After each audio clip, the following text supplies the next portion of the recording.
मैं एक कहानी आपसे शेयर कर रहा हूं। वैसे यह कहानी नहीं है, मुझे इसका सही टाइटल भी समझ में नहीं आ रहा है कि आप खुद तय करना इसको सुनने के बाद कि इसका टाइटल न्याय की हत्या हो, न्याय का गला घोटना हो, न्यायिक व्यवस्था और राजतंत्र का मजाक बनाया है हमने।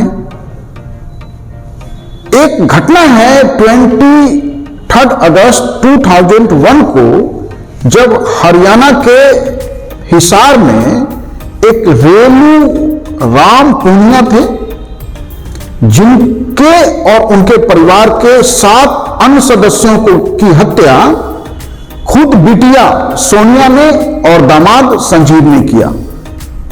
रेणु राम पूनिया हरियाणा विधानसभा के सदस्य थे।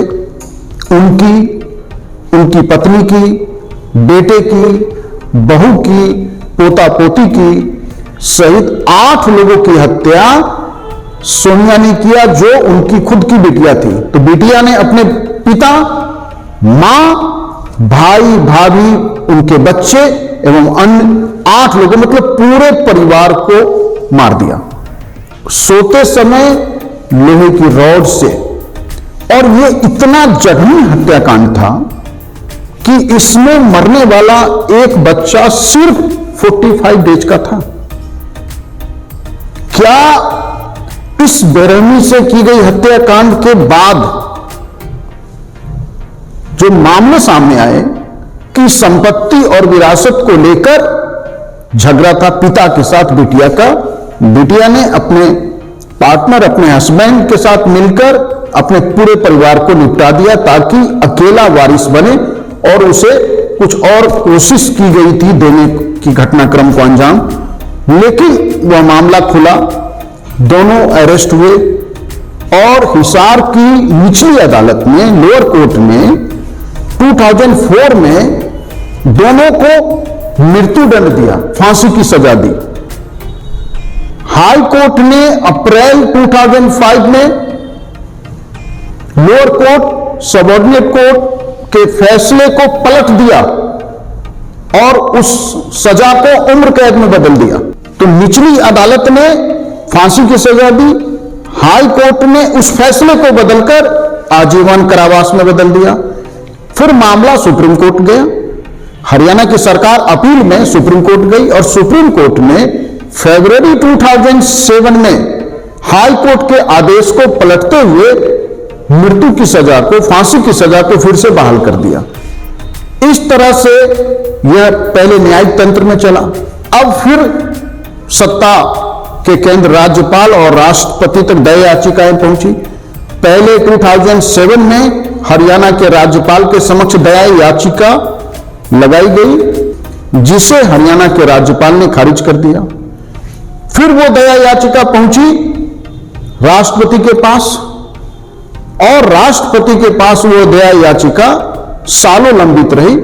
फरवरी 2009 में सोनिया ने तत्कालीन राष्ट्रपति प्रतिभा पाटिल को एक पत्र लिखा कि मेरी दया याचिका पर जल्द निर्णय लिया जाए या उसे खारिज कर मौत की सजा देने की मांग की। फिर अगले राष्ट्रपति प्रणब मुखर्जी ने अप्रैल 2013 में दया याचिका खारिज कर दी।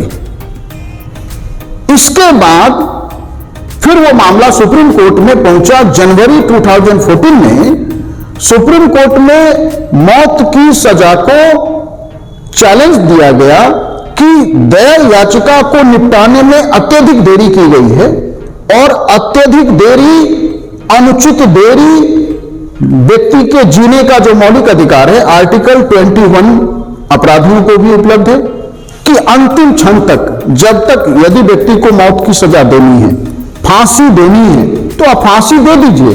जब तक नहीं देते उस क्षण के पहले तक जीने का अधिकार उसका भी है। उसके एक अपराध के लिए एक से अधिक सजा नहीं दे सकते। इस आधार पर सुप्रीम कोर्ट ने जनवरी 2014 में इसकी मौत की सजा को आजीवन कारावास में बदल दिया। और अभी इसी दिसंबर 2025 में हरियाणा हाईकोर्ट में इन दोनों ने याचिका लगाई, समय पूर्व रिहाई की याचिका। उस याचिका पर फैसला तो अभी नहीं आया है, लेकिन अंतरिम जमानत दे दी गई। अब आप सोच के देखिए कि पूरे न्यायिक तंत्र ने क्या मैसेज दिया है। जब राष्ट्रपति ने दया याचिका को खारिज करने में, ठीक है 6 वर्षों का समय लग गया, सामान्यतः प्रक्रियागत कारणों से भी कुछ समय लगता है। जब राष्ट्रपति प्रणब मुखर्जी ने अप्रैल 2013 में दया याचिका खारिज कर दी, फिर सुप्रीम कोर्ट ने उसको मृत्युदंड की सजा को आजीवन कारावास में बदला। सुप्रीम कोर्ट के पास ठीक है, न्याय की रक्षा के लिए कोई भी निर्णय करने का, फैसला देने का अधिकार है, और राष्ट्रपति का जुडिशियल जो पावर है वो भी अब न्यायिक समीक्षा में सुप्रीम कोर्ट ने ले रखा है और न्यायिक समीक्षा करके दे दिया। यहां तक बात ठीक है। और ऐसे जघन्य, क्या ये रेयरेस्ट ऑफ द रेयर नहीं था क्राइम, जहां बेटी ने अपने पिता के साथ साथ अपने परिवार के साथ अन्य सदस्यों को, 8 सदस्यों की हत्या की हो। जब रेयरेस्ट ऑफ द रेयर मामले में फांसी की सजा हमारे देश में देने का प्रावधान मौजूद है, तो क्या ऐसे मामले को भी रेयरेस्ट ऑफ द रेयर नहीं माना? और सुप्रीम कोर्ट ने 2007 फरवरी में इसे rarest of the rare case मान के फांसी की सजा, हाई कोर्ट की सजा को पलट के दिया था। उसी सुप्रीम कोर्ट ने सिर्फ अनुचित देरी के आधार पर इसे आजीवन कारावास में बदल दिया, और हरियाणा हाई कोर्ट ने तो हद ही कर दी जब अब उन्हें जमानत दे दिया गया है। तो ये अब वो जमानत पे बाहर आएंगे, क्या समाज को क्या मैसेज जाएगा, उस रिश्ते नातेदारों को क्या लगेगा कि इतने बड़े हत्याकांड के बाद भी व्यक्ति 20-21 वर्षों में जेल से बाहर आ गया है। ये न्यायिक तंत्र पे बोलने की सीमा है, कंटेम्प्ट का मामला बन जाता है। इसीलिए आप खुद समझें, तय करें कि ये क्या है। क्या हमारे राज्य तंत्र ने इस घटना को क्यों इग्नोर कर दिया? जब जमानत के लिए याचिका लगाई गई तो उस समय हमारे स्टेट सिस्टम ने इसका भरपूर विरोध क्यों नहीं किया? और न्यायिक तंत्र ने जमानत क्यों दिया? समाज को हमने क्या मैसेज दिया? और भारत में ऐसे मामले पूरे भारत में वर्षों में एकाध होते हैं, और ऐसे मामले में भी समाज की ये अनदेखी, व्यवस्था की अनदेखी ठीक नहीं है। इस पे ध्यान देने की जरूरत है। Thank you.